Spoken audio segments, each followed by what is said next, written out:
Hey everyone, welcome to Breathe and Unpack. I'm Maya, and this is our space to slow down, breathe, and talk honestly about the things life throws at us.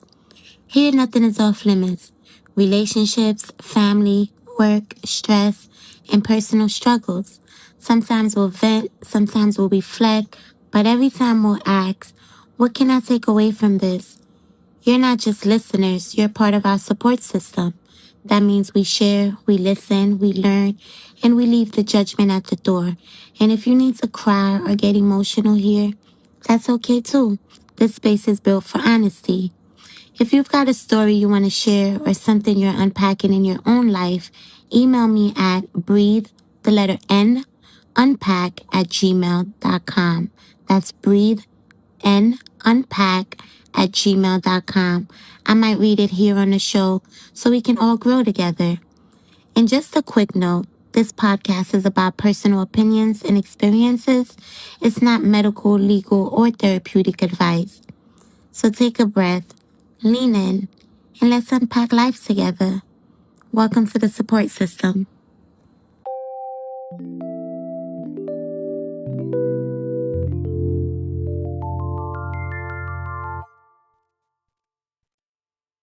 As always, we're just exploring here, breathing through what comes up and unpacking it gently at our own pace.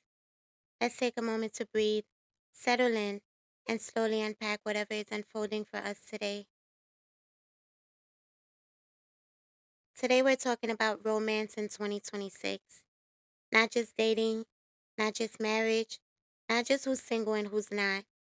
I mean, romance as a whole culture, romance as pressure, romance as identity, romance as something people feel judged by, romance as something people perform, romance as something people crave. Because whether you're dating, married, in a situationship, healing, divorced, or choosing to be alone, romance still shapes the air we breathe, and it feels different now. Not dramatic, not catastrophic, just different. And this isn't about judging anyone's choices, it's just noticing how culture shapes all of us in quiet ways. Romance in 2026 is not just private anymore, it's public. It's something people talk about, debate about, post about, build brands around. The way you date says something about you. The kind of people you choose says something about your standards. The way you celebrate love becomes part of your identity. People don't just experience love now. They watch it, they compare it, they study it, they comment on it. Romance has almost turned into a lifestyle content. And when something becomes content, it becomes measurable. Love used to mostly live in private moments, late night phone calls, quiet dinners, moments that didn't need proof. Now love lives online. Engagement videos, anniversary captions, soft life photo dumps, my person posts. And yes, it's beautiful. But once something becomes visible, it becomes comparable. Not always jealousy, just comparison. You scroll and see engagements, baby announcements, luxury trips, couples that look calm, secure, glowing. And maybe you weren't thinking about your own situation until you saw that. Then it's like, am I behind? Is everyone ahead of me? Did I miss something? And it's not just single people. Couples compare, married people compare, parents compare, divorced people compare. Because the target keeps moving. Marriage doesn't remove comparison, it just changes what you compare. A married couple might see another couple constantly traveling and suddenly think, are we doing enough? They might see another couple that looks soft and affectionate all the time and think, why doesn't ours look like that? They compare houses, renovations, debt free milestones, energy, connection, and sometimes their relationship is actually fine. But visibility changes perception. Then add kids. Parents compare everything. One family posts organic meals and routines. Another posts constant outings and experiences. Another posts calm homeschooling mornings.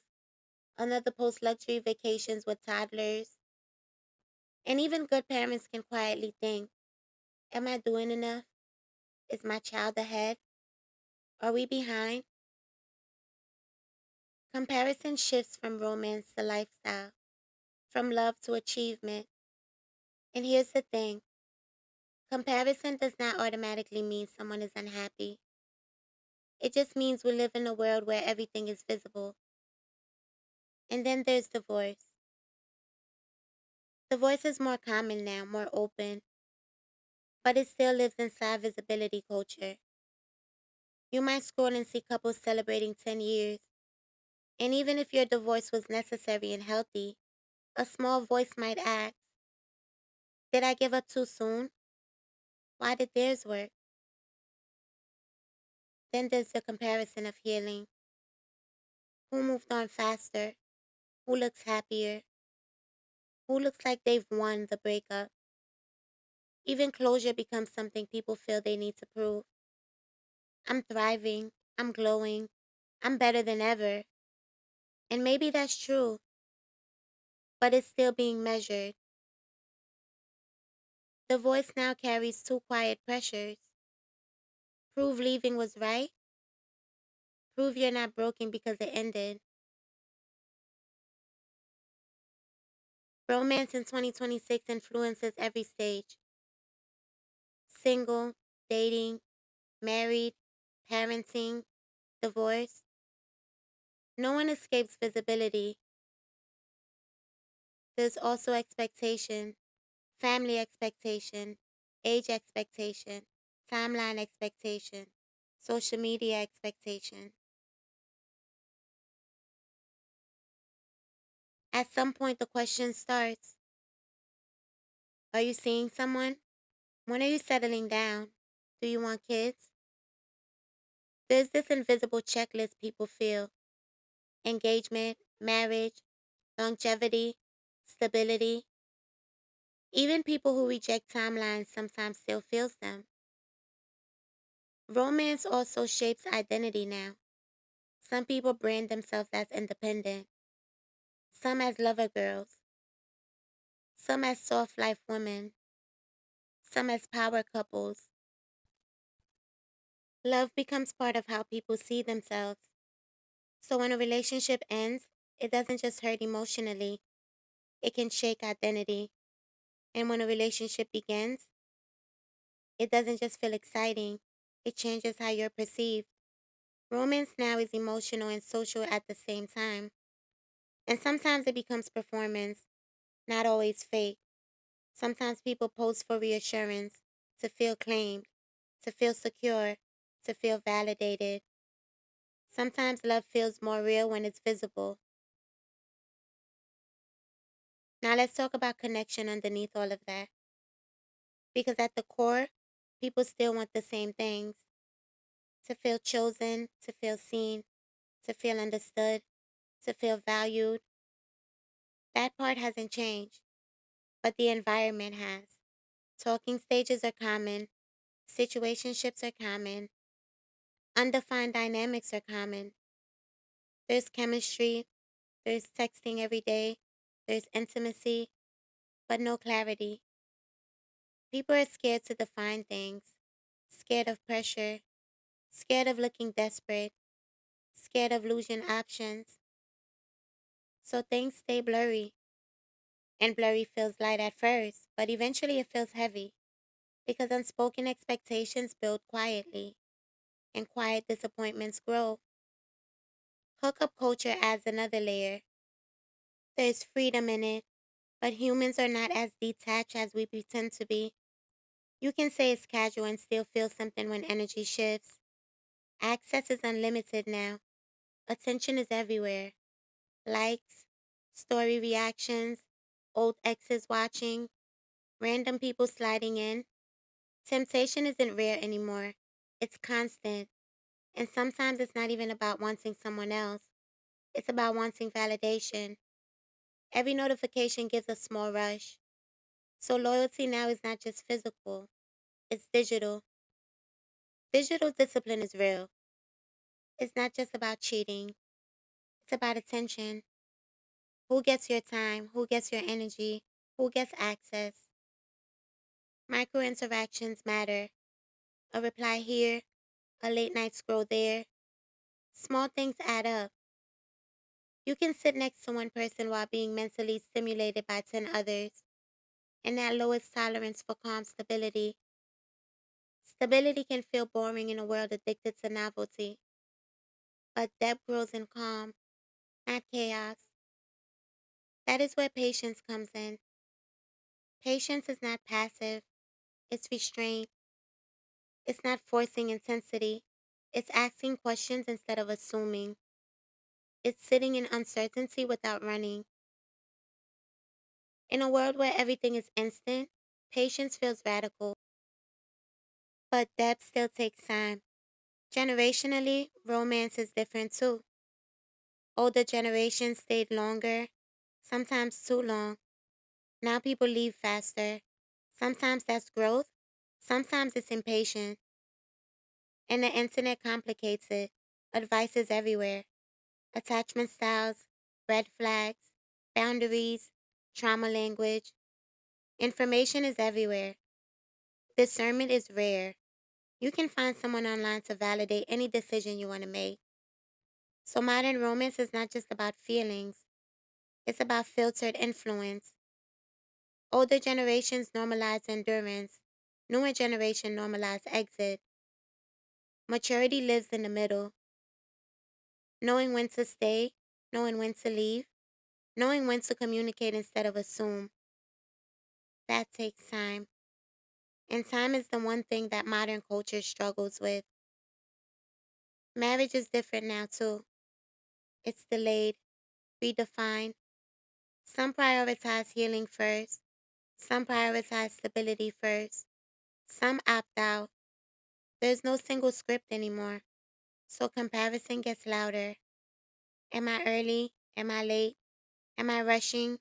Am I behind?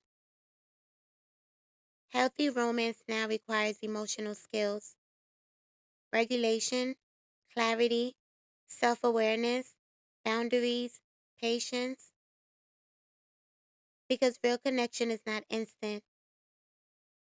Imagine two people meeting today. They connect fast, they talk daily, they feel chemistry, but they never define what they're building.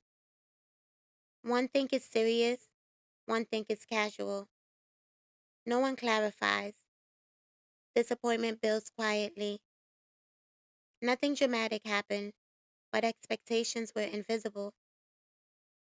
Now imagine they ask early, what are we building? Same chemistry, different outcomes. Romance in 2026 isn't broken. It's layered. Technology, visibility, temptation, expectation, identity. But underneath it all, people still want the same thing: consistency, alignment, to feel chosen. I imagine someone listening to this thinking, I'm not even comparing like that. I just want something real. Or someone married thinking, we're fine. So why do I still feel like we're not doing enough? Or someone divorced thinking, I know I made the right choice. So why do certain posts still sting? And maybe none of those people are dramatic. Maybe they're just human. Because living in a visible world plants small questions. And small questions grow if you don't answer them for yourself. So here's the real question. If no one could see your relationship, if nothing could be posted, if there was no audience, no comparison, no timeline pressure, what would love look like for you? What would romance in 2026 look like for you? Would it be quiet, playful, structured, soft, private? Because clarity doesn't come from scrolling, it comes from honesty. Modern romance is loud, but your definition does not have to be. Maybe the takeaway isn't about fixing anything. Maybe it's just this. Define love for yourself before the world defines it for you. Romance in 2026 isn't doomed. It just requires intention, and awareness is where that starts. Thank you for listening to Breathe and Unpack. If today's episode sparked something in you, share it with a friend, family member, or someone you think could use the conversation. You never know, it might be exactly what they need to hear. I'd also love to hear from you. Email me at unpack@gmail.com. Again, that's N for Nancy, unpack@gmail.com. Or connect with me on Instagram at unpack. Whether it's your story, your takeaway, or just a thought you want to get off your chest, this space is for all of us. And just a reminder, this podcast isn't therapy or professional advice. I'm learning and growing right alongside you. These are real conversations meant to spark reflection and support, not replace the help of a professional. We're building the support system together. One breath, one story, one moment at a time. Until next time, take a breath, lean in, and let's keep unpacking.